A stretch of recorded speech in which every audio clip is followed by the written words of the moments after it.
Hola queridas amigas de Tiempo de Volver, bienvenidas de nuevo. Hoy tengo a una invitada muy especial, es una señora que se llama Jenny Milgrom. Me la encontré hace poco en las redes sociales y en el momento en el que la oí sufrí uno de esos impactos, una cosa más allá de las palabras. Entonces le escribí y tuvo a bien aceptar mi invitación para hablar con ustedes. Con ustedes, Jenny Milgrom, una mujer que le acabo de decir que cuando yo sea grande yo quiero ser como ella. Muchas Hola Jenny, gracias ¿cómo por estás? invitarme. Es un placer estar aquí contigo y con todas las personas que siguen tu podcast. Muchas gracias. Ok Jenny, empecemos a platicar. Cuéntame, ¿quién era Jenny de niña? Bueno, ¿Cómo era esa Jenny? bueno, Jenny de niña se llamaba María Eugenia. El Eugenia Ok, es de Jenny, Eugenia. Y nací en Cuba. Mi familia, todo el mundo salió de Cuba en el año 60, un año después que entró Fidel, todo el mundo haciendo, todos los abuelos, en Cuba no quedó nadie, salieron los abuelos, paternos, mis padres, tíos, todo el mundo, y yo de 4 años llegamos a Miami y enseguida era una familia católica española, porque mi madre era primera generación cubana, mis abuelos eran españoles y otros abuelos eran costarricenses y franceses. Entonces, llegamos a Miami y como todos los cubanos que llegaron a Miami en el año 60 a rehacer sus vidas, tenían negocios en Cuba, algunos pudieron negocios farmacéuticos y negocios de telas y medias y este tipo de cosas. Poco a poco rehicieron la vida, pero mi hermana y yo enseguida nos pusieron en colegios católicos aquí en Miami y regreso a esa enseñanza primaria, pero estuvimos en colegios católicos. Yo empecé en Miami en kindergarten hasta el 8º grado, después 9 a 12, otro en la Inmaculada La Salle, también colegio, estuve en Santa Teresa, Inmaculada La Salle, y de ahí mi universitario fue en Barry University, que también era de las monjas dominicanas en aquel momento, en Miami, una universidad muy buena. Y toda esa trayectoria, ese camino que me habían abierto mis padres, mis abuelos, era seguir en ese camino. Inclusive en Cuba, mi mamá y mi tía y toda la familia los habían educado en la monjas ursulinas, que eran monjas de Estados Unidos, y todo el colegio fue en inglés. Así que para mi familia, viniendo de ese background, perdona que hable no Spanglish, te pero preocupes, de ese de tu background, experiencia previa, ok.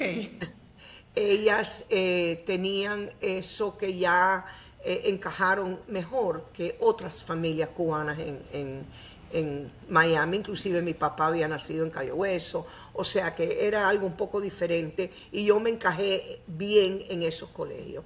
Pero era un colegio muy fuerte, colegio de convento, el Ok. colegio especialmente el primero, con iglesia al lado, donde vivían los curas ahí, donde estaban las monjas. Y yo siempre he sido buena estudiante desde chiquitica, pero empecé a cuestionarlo todo. No me sentía dentro de mi piel que yo era esa persona que tenía que ser. O sea, yo veía a mis amiguitas rezando. Yo siempre he sido una persona muy acercada a Dios desde chiquitica. Siempre he sido rezando y todo, pero no podía, alante de la estatua del mes de mayo, de la estatua de María y rezando, yo no podía. Y siendo buen estudiante, era una rebeldía constante con la religión interna, porque yo siempre fui la niña buena, ¿verdad? Nunca rebeldía, pero sí fui a hablar con las monjas, sí fui a hablar con el cura, fui a hablar con el monseñor. Un día me pusieron a hablar con el arzobispo y dije, no, hasta aquí llegué, yo no se lo voy a decir a más nadie, porque me quitaron el poder salir a jugar por 1 hora durante el día, a sentarme con las monjas a aprender latín. Lo cual le doy gracias a Dios después de tantos años, porque el latín me ha ayudado en mi educación Claro, el latín es muy increíble. útil. El latín es una pereza, Poder, pero claro, temas, poder o sea, por ejemplo, hablar, leer, claro, cosas de entender ley, el cosas de latín. medicina, necesitas latín. Claro, y después yo, bueno, seguí, pero siempre con esa cosa, ¿Qué edad estando tenías, Jenny? ¿Qué edad tenías perdón, qué edad tenías cuando tú definitivamente te seis diste años cuenta me sentí que, primero, Ok, desconectada. ok, Pero cuando llegué a la Inmaculada, ya de 15 años, yo hice todo esto muy rápido. Me salté un par de grados. Yo por fin me gradué, empecé la universidad a los 14. O sea que todo para mí fue, como siempre he sido buena estudiante. Entonces, pero yo era uno de los líderes espirituales de cuando estábamos en La Salle. Y eso a mí me traía conflicto porque me encantaba ser un líder espiritual, pero al mismo tiempo estaba siendo un líder espiritual en la Iglesia Católica. O sea, que yo seguí en esto hasta que estudié, yo estaba estudiando medicina, pero empecé a hacer un curso de religiones comparativas, de teología y todo este tipo de cosas en Barry. Pero bueno, la vida es como da la vida. Me casé con un hombre cubano, católico, no muy religioso. Me casé, tuve mi primer hijo a los 17 años. Todo a mí me fue bastante rápido. Entonces me fue, ya lo de la religión como que no era. Estaba yo jovencita trabajando con mis padres en el negocio, ya no era algo así tan así. Tuve mi hija 10 años después con el mismo esposo, 28 años, pero llega el momento que me toca empezar a llevar a mis hijos. Los puse en colegio público, nada de colegio católico para mis hijos. Entonces, que tengo que empezar a llevarlos, que sí clase de comunión, que sí clase de confirmación. claro. Y ahí es donde algo dentro de mí se rompió, porque dije, ¿cómo voy yo a...? Y la palabra que me venía a la mente, y no quiero ofender, pero la palabra que me venía a la mente a los 28 años y me viene ahora es cómo yo voy a indoctrinar a mis hijos en esta otra religión, cuando yo lo que me siento es, mi atracción desde la universidad era hacia el judaísmo. Entonces digo, yo no puedo, y empecé a ir a las clases escondidas de mi esposo. Ok, Empecé a entonces ir a tienes clases. 28 años aproximadamente, Sí, dos todavía hijos, casada. un esposo. Empecé a decirle que iba a clase. Mi hija tendría 2 años, mi hijo 13 o 14, y yo empecé a ir escondida a clases de judaísmo en diferentes sinagogas, que si era reformista no me importaba, si era conservadora, si era reconstruccionista. Lo único que no entré a una ortodoxa, porque realmente uno no entra así de estoy aquí, hello. Eso en ningún Claro, país sí, es sí, así. son círculos muy cerrados, claro. Son círculos, pero yo hice todo lo demás y empecé a leer todo. Yo tenía con más de 200 libros que en aquella época no había internet. Los leía, los escondía debajo de la cama. Y llegó un momento que ya yo no podía no seguir ese camino. Ok, Y nos divorciamos y seguí sola con 2 hijos, que no fue una vida, vamos a decir, seguí trabajando con mi padre toda la vida hasta que murió él hace unos años.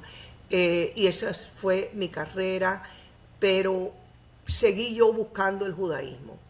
Y me pasé 1 año y pico en cada diferente, hasta que dije, no, la familia no estaba feliz conmigo, no me entendían.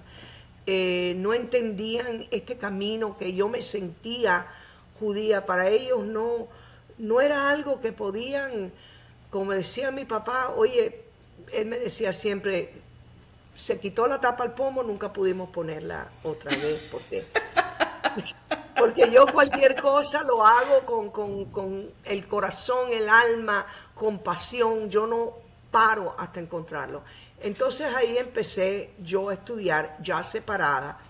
De repente mi ex esposo empieza a llevar a los muchachos, a mis 2 hijos, él jamás iba a misa, nada, pero de repente la niña estaba en la iglesia, la vestían de monja en Halloween. Digo, ay Dios mío, ¿qué está pasando aquí, verdad? Porque de repente eran más católicos que el Papa, mis hijos, y yo estaba en este otro camino. Por fin sí le toqué la puerta a la sinagoga ortodoxa, me aceptaron estudiar. Tomó 5 años y medio mi conversión. Y eso no es normal, porque en ese momento decidí que yo no podía convertir a mis hijos. O sea, algo me dijo, yo tuve un problema así en el alma, yo no puedo causarle ese mismo problema a mis hijos. Con todo esto tiene que ser decisión de ellos cuando sean mayores. Claro, tú lo que quisiste es evitar que ellos crecieran en la misma dicotomía en la que tú creciste. Entonces yo me eché para atrás con lo del judaísmo, los llevaba a la sinagoga, me convertí, 5 años y medio. Los llevaba a la sinagoga cuando habían fiestas, pero yo trataba no de involucrarlos mucho en aquello, porque iba a pasar lo mismo que me pasó a mí, y siendo madre, uno no quiere que le pase eso a sus hijos. Uno no quiere la imposición para los hijos, claro. Siguieron con el camino, pero como vivían conmigo no iban a colegios católicos, solo mi hija en el último año, que no estaba yéndole muy bien en los colegios públicos, y el último año lo hizo católico. Fine. Se graduaron hoy día mis hijos, cada uno ya son mayores. Mi hija tiene una niña de 5 años. Mi hijo, no viven en Miami, mi hijo tiene también una hija de 11 años, pero yo después de 5 o 6 años, como a los 37, me casé con Michael, mi esposo de ahora, que es un hombre. Estábamos en el mismo giro farmacéutico toda la vida y era competidor mío. Entonces yo no sabía que él era judío, pero nos conocimos en Chile. Por cierto, en un viaje de negocio, yo estado convertida 3 años, algo así, y Michael era no solo ashkenazí, sino hasidic. Entonces ¿Puedes explicar brevemente qué significan esos dos términos para nuestra audiencia? En los términos judíos realmente hay 2 campos, vamos a decir. Uno son los sefarditas, que en hebreo la palabra sefarad, de donde viene sefardita, quiere decir España. O sea, el nombre, si tú estás hablando en hebreo y estás hablando voy a Sefarad, inclusive hoy día es que vas a visitar España. Así que Sefarad es cualquier persona que fue judía con un origen de España. Cuando se dice España, Portugal. O los que se quedaron en España escondidos, como mi familia. Como cristianos nuevos. Los cristianos nuevos. Inclusive los que se fueron para Marruecos, se fueron para Grecia, también considerado, todo ese grupo de gente se consideran sefarditas. Claro, los que se fueron a Marruecos, los que se fueron a Grecia, Salónica, que son bordeos, o sea, estás bordeando el Mediterráneo, se consideran sefarditas. Tienen su comida diferente, claro. tienen sus costumbres diferentes, especialmente los que se fueron para el Imperio Otomano, que ellos se mezclaron con los árabes un poco en cultura, no en otra cosa. Y entonces las comidas, uno ve, por eso dice, no, vamos a decir, esta comida, el hummus, es de Grecia, no, es de Israel, y empieza todo, porque claro, realmente es que es común a la zona, y eso no te habla de un tema cultural ni de un tema religioso, sino te habla de un tema de disponibilidad alimenticia. Es lo que había en la zona. Tú comes lo que hay en la zona, por eso es que comes olivas, por eso es que comes uvas, por eso es que comes hummus, por eso es que el cuento de la manzana de Adán tiene su detalle. En esa zona no habían manzanas, ¿no? Correcto. Entonces, porque yo me lo cuestioné de niña. Los ashkenazí son personas que vienen de los países fríos. Son los de Polonia, los de Rusia, los de Lituania, Rumanía, de donde es mi esposo.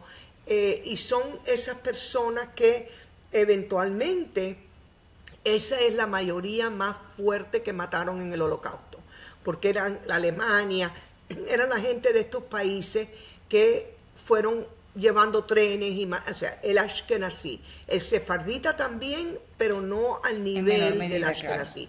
Claro. Dentro del ashkenazí existe vamos a usar la palabra sectas, que son hasídic. El judío hasídic son dinastías de judíos. Entonces, hay uno principal, un rabino principal, y todos son muy sabios. Son personas que tienen cada diferente secta, y hay muchas, vamos a decir quizás 40 o 50, y esos son cuando uno piensa ortodoxo, piensa Hasidic. Yo soy judía ortodoxa moderna.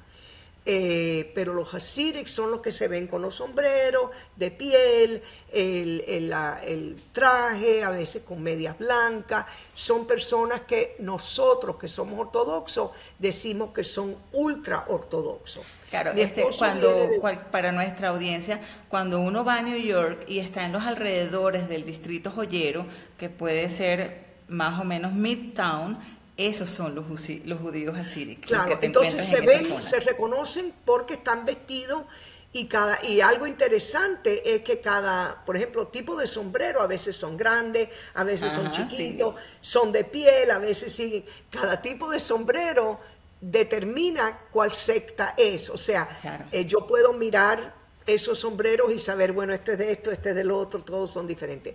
Entonces, pero siempre hay uno principal. Y ese principal lo ven que es el sabio, el que le preguntan, ¿debo comprarme la casa o no? Es un tiempo propicio. Entonces siguen esos linajes de esos sabios. Todos los hijos se hacen rabinos también. No le dicen rabbi, le dicen rebe, porque ya es como un título más honorífico, de más honor. Entonces, son sectas muy cerradas. Mi esposo también vino de una de estas sectas, originalmente de Rusia, uno de los más famosos, que se llamaba Israel Friedman, que inclusive el zar en Rusia lo puso en la cárcel por 20 años, porque se hizo tan famoso que el zar tenía miedo que se convirtió en un peligro político. Y por fin toda esa gente, muchos de ellos, terminaron en Israel o en Estados Unidos. Por eso, entonces, mi esposo es moderno dentro de aquello, no se usa el sombrero y todo, pero se crió en eso. Entonces, no solo conozco un hombre ashkenazí y me enamoro, sino arriba de eso era Hasidic, que son mucho más religiosos, e inclusive yo, ay, Dios mío, no sé cuál será, porque yo realmente soy ortodoxa, pero eso es ultra, pero bueno, nos casamos,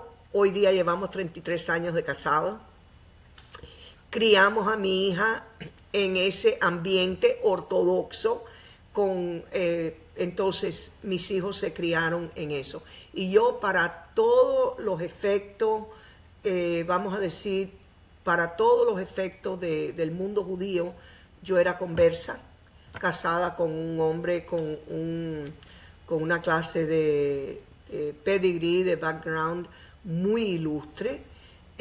No me fue tan fácil integrarme a la familia de él, claro, porque estaban esperando para él, cuando él se divorció, tenía 3 hijos con la misma señora.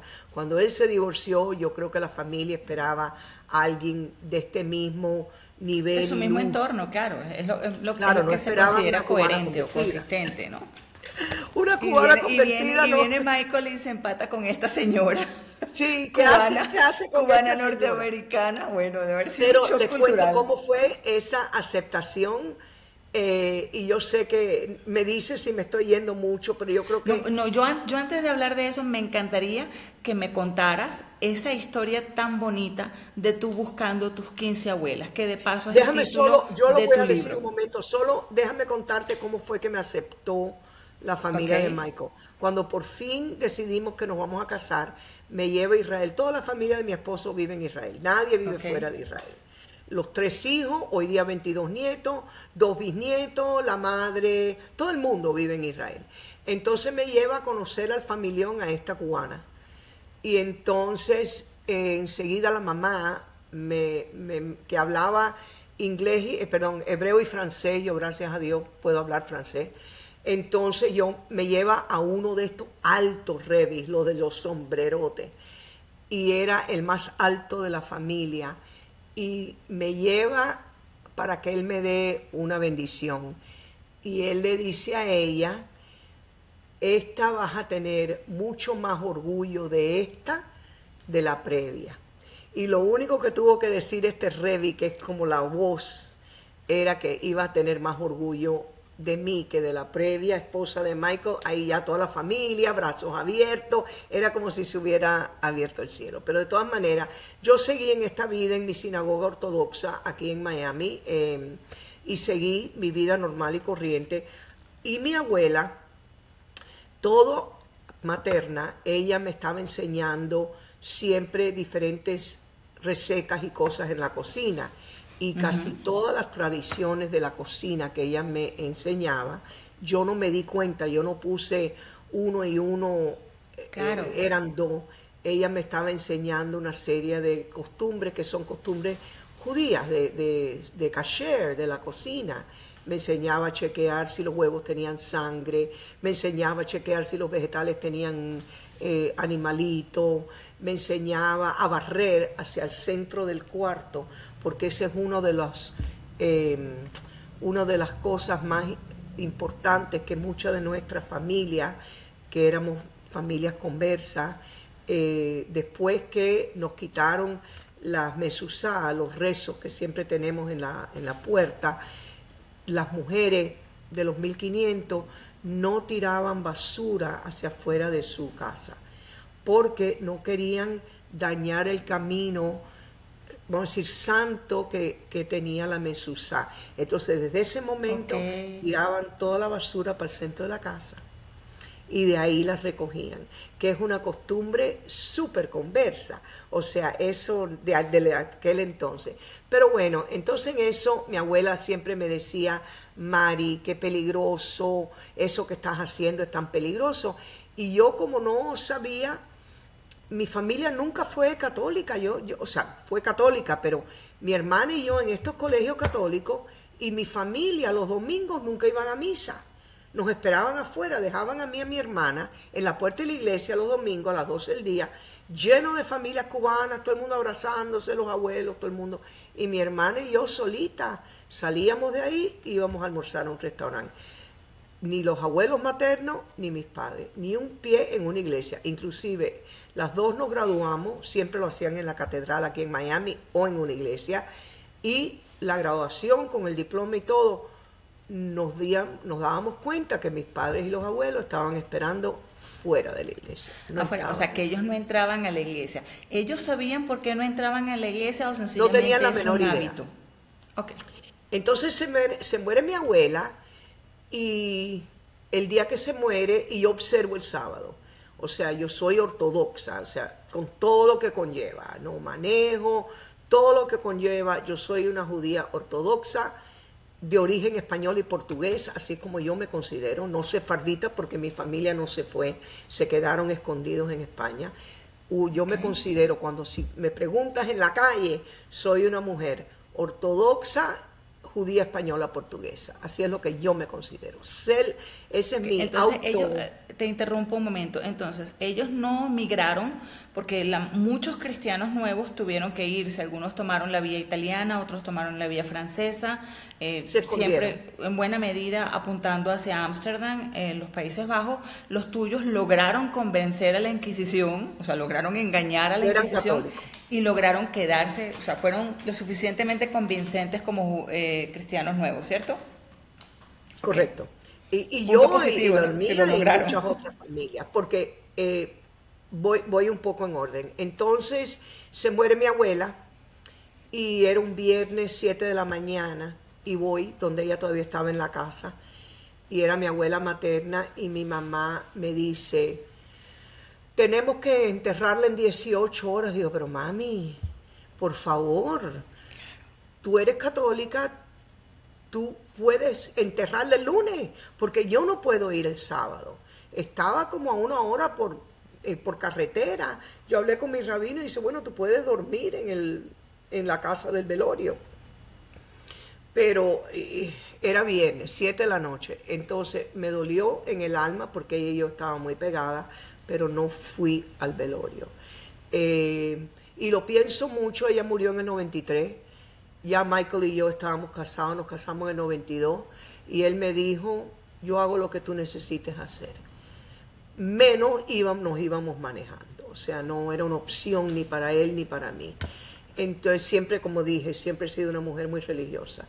Entonces nos fuimos, y yo pienso a cada rato, cuando llegamos al día del aniversario de la muerte de mi abuela, todos los años, yo pienso todos los años, después de tanto, desde el 93, que si yo hubiera hecho algo diferente, si se hubiera muerto, vamos a decir, hoy.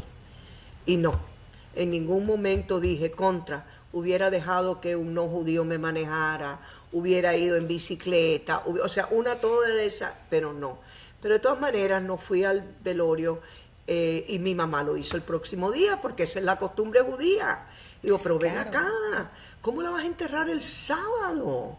Así mismo fue, 18 horas pasaron, a las 18 horas ya enterraron a mi abuela, es una costumbre judía enterrar antes de las 24 horas. Y yo digo, pero ven acá, ¿qué está pasando aquí? Porque ya yo llevaba judía muchos años, ya entendía que mi abuela lo que me había, o sea, ya yo estaba empezando a caer en cuenta y mi abuelo había hecho un árbol familiar cuando nació mi hijo en el año 74 que nunca me lo quiso dar, pero él empezó ese árbol. El día sábado llega mi mamá a la casa con una cajita y el árbol en la mano, en aquellos papeles que antes usábamos, que se escribía amarillo, de esos inmensos, el árbol Claro, que hizo mi claro. abuelo, y llegó con una cajita. Cuando abro la cajita, adentro hay unos aretes con estrella David y una mano de Dios, antiquísima, como del año del cometa, como decimos los cubanos, y el árbol familiar de la familia materna. Cuando veo aquella joya, veo el árbol, me doy cuenta que me estaban diciendo en muerte lo que no me dijeron en vida. Y eso fue el día después que murió mi abuela, que no pude ir al velorio. Yo la Jenny, se me sentí enchina conmigo, la piel. Quiere decir que yo tú la te sentía con ella. convertiste, tú te ¿Perdón? convertiste, se me enchina la piel, ¿ok? Como se dice en México, ¿no? Tú te convertiste mucho antes de saber toda esta historia. Claro, claro, yo no sabía nada, yo me convertí porque el Ok. alma me llamaba, el alma me Eso, empujaba, exacto, fue un tema de coherencia espiritual para ti, tu conversión a los 28 fue cuando empezaste a estudiar claro. y después cuando se muere tu abuela, ya casada con Michael, es que tú caes en cuenta, wow, es que esta Entonces es parte abro de mi aquella historia. cajita y cuando yo veo aquella cajita en las manos, y mami, en ningún momento mi familia estaba feliz conmigo, vamos a ser honestos, somos latinos. Ninguna mami era de sociedad cubana, siguió siendo de sociedad cubana aquí en Miami, los vestiditos, los almuerzos, las mesas de baraja por las tardes en las casas, o sea, todo este tipo de vida que llevaba mi mamá social, súper social. Entonces no encajaba una muchacha ortodoxa, no comiendo esto y no comiendo lo otro, o sea, había mucho tira y ala en la familia, muy duro. Claro, muy difícil. entonces es lo que hemos hablado en otros capítulos, tú venías a ser de facto una excluida de tu clan familiar, porque eras Sí, diferente. correcto, O o sea, sea, lo yo que te pone iba, casi que en la categoría de chivo expiatorio o de oveja negra, que después es sí, una no, oveja arcoíris. yo no dejé de ir a las cosas familiares, pero ya realmente conmigo mis hijos estaban chiquitos, yo no los iba a cohibir de nada. O sea, yo soy una de esas madres bien madre. Pero con todo y eso, ellos comiendo las comidas, yo no podía comer kasher, yo cocinaba, llevaba un salmón o lo que sea, y para mí. Entonces, bueno, fue muy duro, muy duro, muy duro, muy duro, muy duro, pero eso yo estaba muy feliz siendo una mujer judía. Entonces, veo la joya, abro el árbol que yo se los había pedido y empiezo a leer. Mi abuelo lo llevó hasta 1725. 1725, ellos eran españoles de un pueblito en España. Y de ahí veo que no había nadie que no fuera primo hermano, incluyendo ellos. Todos eran primos hermanos. Se casaron desde mis abuelos hacia que yo veía aquel árbol, primos hermanos. Y ahí se me erizó a mí el pelo, porque ya yo sabía suficiente de cómo eran los judíos de antes de España y sabía que no se casaban con nadie que no estuviera en la familia. Pero no me puse Exacto. a imaginarme que eran primos hermanos, porque eso está un poco fuerte para cualquiera. Que Claro, fueran, pues ya sabemos que genéticamente puede ser claro, complicado. genéticamente. Entonces lo primero que hice fue ir al geneticista más alto que había aquí en la Universidad de Miami, porque como decimos, me friqué. Porque todo el mundo, había una clase de intermarriage ahí, que fui, hice una cita y le enseñé el árbol. Y digo, ¿qué es lo que, o sea, qué enfermedad puedo tener o pueden tener mis hijos debido a este árbol. Y me dijo, bueno, ya en la parte de tus hijos es otro árbol, así que es menos el peligro porque vamos a usar aguando la cosa. En el caso tuyo, no, si hay alguna enfermedad dramática que yo supiera, no había hecho nada genético, no sabía, entonces eso se agudiza. Pero otra de las cosas que se agudizan, que son fuertes, es que si eres artista, eso a través de los años vas a ser tremenda artista. Si eres alguien que hace manualidades o esto, todo, o si eres estudiante, o toman las cosas con esa clase de intermatrimonio de años y años, lo que pasa es que todo lo que vas a hacer coge como un fuego, coge como una pasión, porque eres una persona que vienen muchas generaciones llenándote ese fuego. Y exacto, efectivamente, aprendiendo a hacer lo mismo muy bien.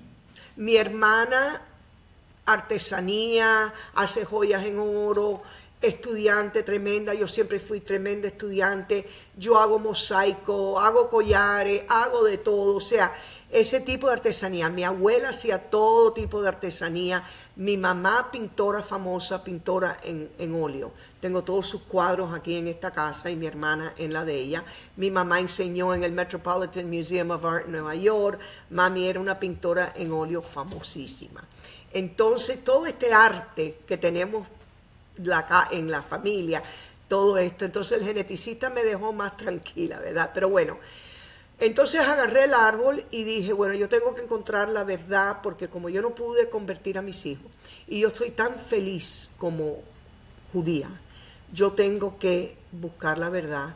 Y me encontré un genealogista en España que me lo habían recomendado, y yo no quería yo estaba obvio buscando el linaje judío, y el linaje judío que es aceptado en el mundo es materno exclusivamente. Madre tras abuela, tras abuela, tras abuela, hasta llegar a una persona judía. Cuando se hace en otros países es un poco más fácil, porque estás yendo a través de la Iglesia Católica hasta llegar a la Inquisición, y estamos hablando 600 años. Entonces, pero mi abuelo me lo llevó hasta 1725. El genealogista me decía, mira, no sé si me va a ser muy fácil encontrar esto, porque ese pueblito no hay nada escrito que tuvo judería. ¿Cómo es que se llama el pueblito? Fermoselle, en la costa entre España. Fermoselle, está en la frontera entre Portugal y España. Okay. Y España. Y mi abuelo me contaba que él jugaba en esa frontera de niño con los niños portugueses, tirándose pelotas y moneditas. Y entonces, porque el río en aquella época era no era ancho, no había presa. Hoy día uno lo ve, cuando primero lo vi recientemente, dije, no, esto no puede ser el cuento de mi abuelo, y me dijeron, no, era un riachuelo hasta que hicieron la presa. Claro, lo reencauzaron. Entonces, este señor tomó mi árbol y dije, primero que nada, yo no sabía lo que había que hacer, porque yo fui la primera persona que hice esto. Pero sí tuve 5 años y medio de experiencia de sentarme alante de los rabinos con la barba y los sombreros, así que yo tenía una idea bastante, o sea, yo como me metí en las mentes de ellos para ver qué es lo que iban a querer si yo hago este trabajo, y yo dije, no, esta gente van a quererlo todo. Certificado de nacimiento, certificado de matrimonio, certificado de función, abuela tras abuela, tras abuela, tras abuela, sin interrumpir. Eso es lo que van a querer, hasta que yo llegue a un ancestro judío en mi árbol. Y nada, le dije a él que por favor me comprobara todas las mujeres del árbol de mi abuelo y me consiguiera el certificado de bautizo. Empecé así, matrimonio, de función, de esas primeras. Entonces de ahí él siguió hacia atrás hasta 1545, porque date cuenta que solo estábamos buscando una persona. No estábamos buscando, ese es un error que hace mucha gente haciendo su árbol. Si estás buscando un linaje, olvídate de los abuelos, olvídate de los tíos, olvídate de los niños, olvídate de todo el mundo, y busca la abuela. Solo si ves que alguien se murió antes de tener una hija. También tuve mucha suerte, porque ninguna de las abuelas se murieron. Una tuve un poco de trabajo y tenía una gemela. Entonces, ahí pude seguir. Claro, es que estamos hablando 1500, estamos hablando en donde la tasa de mortalidad infantil era altísima. Era muy probable que cualquiera de esas mujeres se muriera antes de llegar a la edad de casarse y tener hijos. Y ahí se hubiera terminado ahí se la termina, línea. podías haber ido con una hermana de esa abuela, seguir, pero solo esa, un instante, creo que fue en 1625, y entonces, bueno, llegamos a 1545, y él tenía yo ya las 15 abuelas, y había una cantidad de evidencia circunstancial, pero yo sabía que se iba a llevar ese árbol y lo iba a llevar a Israel, y yo tenía que sentarme delante de los sombreros y las barbas para que me dieran el ok. Yo tenía que encontrar el judío en el árbol, pero me sentí bien confiable, me sentí confident que yo había llegado con... Know exactly what to do to blow my mind.